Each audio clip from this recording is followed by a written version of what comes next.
Здравствуйте, расскажите, пожалуйста, что планируется согласно рабочему плану, посев каких сельскохозяйственных культур и вообще какие весенне-полевые работы планируется провести этой весной?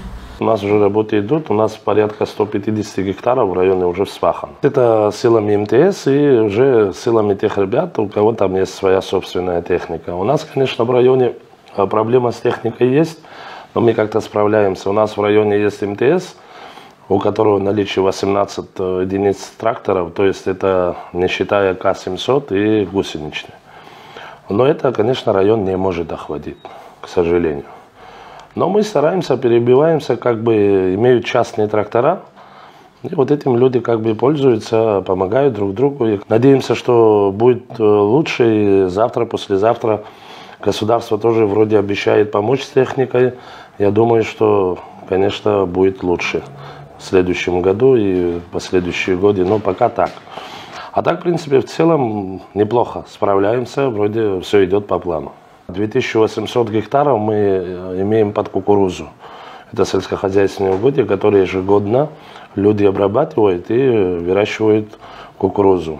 Ну, помимо этого, люди занимаются однолетними культурами. Это такие виды, как арбуз, дыня, и, томаты, там разные всего. Есть ли какие-то меры государственной поддержки и на что эти средства направлены, если не существует? По линии Министерства сельского хозяйства есть программа, она называется «Развитие сельского хозяйства». Это финансируется Кабинетом министров. На это отпускается 100 миллионов ежегодно, уже третий год. Проекты люди сдали, но там есть комиссия при Министерстве сельского хозяйства, они решают. Те проекты, которые они считают нормальными, хорошими, перспективными, они их пропускают. В прошлом году, например, пропустили 9 проектов. Это на общую сумму свыше 9 миллионов рублей. В основном цитрусовые, это голубика. И на однолетние культуры, помимо этого еще и на мелкий крупный рогатый скот. В районе у нас пока только-только формируется ферма крупнорогатого скота. Это по линии помощи Министерства сельского хозяйства. Благодаря них были пропущены эти проекты, и они полностью профинансированы. Сегодня, можно сказать, эти фермы уже существуют, уже начинают работать. Если перечислить, какие самые такие выгодные, рентабельные, перспективные проекты осуществились в районе, и какую пользу они, может быть, принесли району самому? Фирма, которая у нас работает, они более 200 гектаров заняли здесь, то есть взяли землю, платят за это налоги. Это в районе Хумушкури, они занимаются голубикой. Все вовремя делается. Я, насколько знаю, у них уже посадка пошла, так что работают ребята неплохо, очень даже хорошо. Есть еще ребята, которые только-только начинают. Сейчас пока не могу сказать, насколько будут реализованы их бизнес-планы, но один-единственный проект, который занимается голубикой, у них уже все видно, что в действительности будет результат хороший. Проблема в том, что у нас все дорожает. Сегодня у нас уже селитра 2000 рублей стоит. У нас нитромофос 2500, 2800. Это, конечно, не может не повлиять на ценообразование в конце. То есть в итоге обратно чувствует этот крестьянин. Тот же крестьянин, который выращивает и выносит все это на рынок. Это как бы все взаимосвязано. У нас самое главное это конечная продукция и цена. И насколько она экологически чистый продукт. Вот самое главное.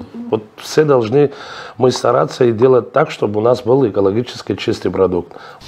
Что касается удобрений, в общем, в прошлом году, насколько знаю, помогало государство. В этом году из этой... Помогал кто? Государство как-то поддерживало же эти... Но то, что касается удобрений, нет. А то, что касается химическими препаратами, то да, это Министерство сельского хозяйства помогает нам. В прошлом году было выделено, я сейчас точную цифру не помню, но у нас это есть. Потом мы это раздаем людям, в основном это мы оставляем НЗ. Помимо этого город к нам обращается, это то, что касается мраморного клопа, я сейчас имею в виду. Но мраморный клоп, конечно, я не скажу, что сейчас у нас там идет какая-то активизация, но пока еще сами видите, какие погоды, но она в любом случае появится. Это здесь не надо ничего даже противовес думать. И за что говорю, люди, самое главное, серьезно относятся к этой проблеме и борются. Как они могут, мы, где можем, мы помогаем. Под особым контролем это держит глава администрации района. Большая проблема у нас с грибковыми заболеваниями, которые портят все подряд. Это уже касается и орехов, фундука и всех остальных культур и фруктовых. А вот как с ней может бороться человек? Ну, сегодня уже мы ничем это не можем искоренить. Есть препараты, которые надо лечить и как бы проводить эти профилактики. К сожалению, конечно, это все равно нехорошо, как бы мы ни говорили, чтобы мы ни говорили. Есть препараты щадящие, но это все равно химия. Все равно какой-то осадок останется. То есть это все равно ложится так или иначе на плечи фермеров, крестьян? Абсолютно правильно, абсолютно верно. Совершенно верно, как вы говорите, это обратно же все зависит, как крестьянин, как человек отнесется, насколько серьезно и насколько серьезно он будет обрабатывать свой участок. Все зависит от этого. Вот так вот. А так у нас в районе, в принципе, у нас создана комиссия, земельная комиссия, которую возглавляет замглавы администрации Джинджоли Аркадий Алексеевич. Мы работаем, проводим инвентаризацию в районе. В прошлом году проводили в 3 селах, в этом году сейчас вот с 1 числа обратно начинаем работать. Более 7 тысяч гектаров в районе у нас занимает площадь ореха, фундука, и до 3000 гектаров у нас кукуруза. Пользуясь случаем, конечно, хотелось бы обратиться к населению Гальского района, чтобы серьезно отнеслись к проблемам сельскохозяйственных вредителей и вовремя все это проводить, лечить.